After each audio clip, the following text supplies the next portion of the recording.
Well, of course, once upon a time when the agenda turned to the issue of immigration, it was pretty fertile ground for the coalition.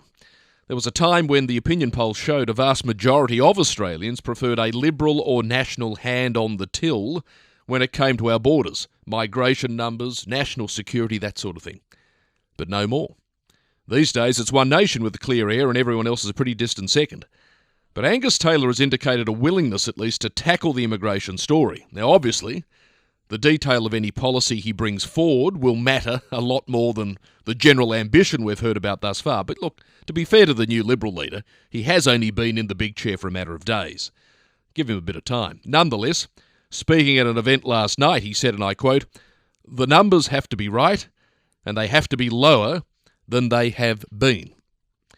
Now, obviously, some powerful sections of the business community and a few others would disagree with such a premise, but I reckon Angus Taylor's on pretty safe ground with a statement like that. But as we were reminded with the Bondi terrorist attack, numbers are only a part of the immigration story that Australia must address.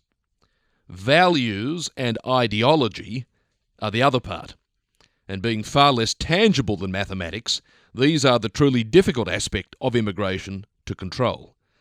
See, it's interesting that in the past 24 hours, details of Susan Lee's much-anticipated immigration policy somehow found its way into the press. And from what I can gather, it was an attempt, albeit rather blunt in nature, to address the values part of the equation. Now, the headline act was, I suppose, a Trump-like proposal to list 13 places around the world deemed high risk and, it would seem, effectively prescribe people from those areas from gaining entry to Australia. They pretty much all have one thing in common. They're epicentres of radical Islamic belief. Now, although some media outlets have been reporting that entire nations are on the list, my understanding is that it's specific areas, essentially terrorist-controlled areas or provinces of those nations that are named, including provinces in Afghanistan, Somalia, Nigeria and Algeria. Now, parts of Egypt, Lebanon and the Philippines were also rumoured to be on the list, and if the Palestine Action Group need any new reason to disrupt city streets again, it's also said that Gaza was to be included. Now, in addition to this, the Fin reports the policy included $80 million to go towards so-called Operation Gatekeeper, which would be a task force charged with enforcing strict visa conditions, as well as greater powers to screen devices at the border and the social media posts of applicants. I mean, all in all, it was pretty tough stuff. But the new Liberal team have spent the last 24 hours running a mile from it. They either don't know about it, they've never seen it, were not consulted about it, they say, or indeed have expressed concerns about it. And speaking on the ABC last night, Angus Taylor said, and I quote, "Frankly, I don't know what the document is, I don't know where it's come from, and I don't know what's in it." End quote. Well, jumping into the slipstream last night was the Refugee Council of Australia, who reminded people that during the Menzies era, of course the apogee of the Liberal time in power, it was the Liberals who welcomed over 200,000 refugees into Australia. Now, what they didn't mention in the press release, however, was that the vast majority of those were Christians from continental Europe who shared very similar values, customs and cultural traits to the country they were about to call home. In other words, a very different backstory to the average applicant from, say, Afghanistan, Yemen or Libya. Now, that of course isn't to suggest that there are people from those places, and the others on the list put together by Susan Lee, that simply seek freedom, who vehemently oppose the theocratic or the fundamentalist mindset that characterises those who govern them, and that who would make wonderful new Australians if given the chance. But at the very least, logic demands that if Australia is to entertain the idea of granting refugee status to people from such places, that it do so very carefully and with stringent vetting protocols in place. In other words, for what it's worth, if Susan Lee's grand plan was to blanket ban applications from certain areas, irrespective of need or circumstance, then I would oppose that. Such a blunt, if not draconian, position would fail to allow for the sort of refugee intake we saw exercised under the Abbott government when they opened the door to 12,000, mainly Christian, people from Syria during the height of the ISIS caliphate there.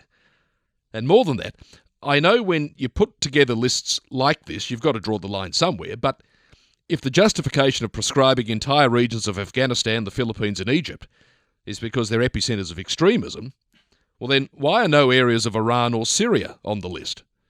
Indeed, such a mindset has been revealed to be particularly strong in some of the suburbs of very western cities like Paris or Marseille, Malmo, Birmingham, Brussels. I mean, should we be adding them to the list as well? And look, put simply, whilst the spirit of the Leave proposal was right, the execution, if it ever came through, I think would have been wrong.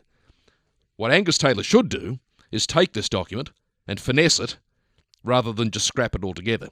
Remove the catch-all nature of it, but extend the list of areas subject to additional scrutiny and double down on the focus on Australian values when determining visa applications. Now, speaking to the Centre for Independent Studies last night, Angus Taylor said, and I quote, "We shouldn't discriminate based on race or religion, but we should based on values." Now, I reckon that's pretty hard to disagree with. If someone's religious beliefs contradict Australia's set of values, well, then that should strike them out. Likewise, even if they profess a faith that preaches love, tolerance and forgiveness, but happen to live a life dedicated to hate, division and intolerance, then lock the gate. But just as half of the immigration debate is about values, not just numbers, I reckon half the values debate must be about the people we already have here, not just the people we're thinking about letting to come. Because only the truly naive would claim that Australia has done a stellar job ensuring everybody that calls this country home shares a belief in the cornerstone values that underpin the democracy.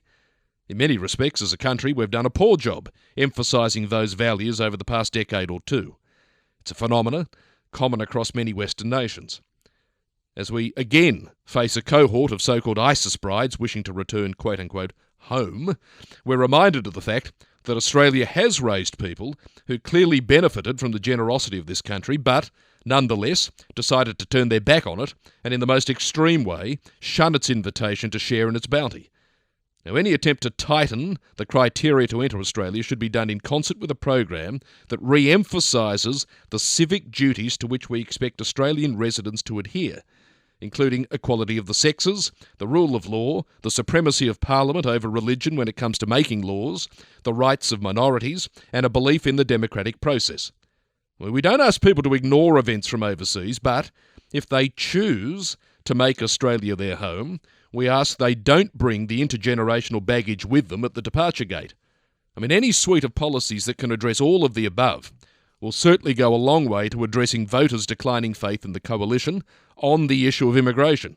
I guess it's now up to Angus Taylor to formulate such a policy and to do it quickly, and then convince the electorate of its merits. You know, ideally, an issue as fundamental as this would enjoy bipartisanship in the Parliament, but I think that might be asking for too much in this hyper-politicised, increasingly tribal political environment in which we live. Ultimately, an Australia that only welcomes those who share its core values, whether they be refugees or indeed those seeking permanent residence, is a stronger Australia, the one that opens the door to people who harbour beliefs contradictory to those which built the nation to where it is today.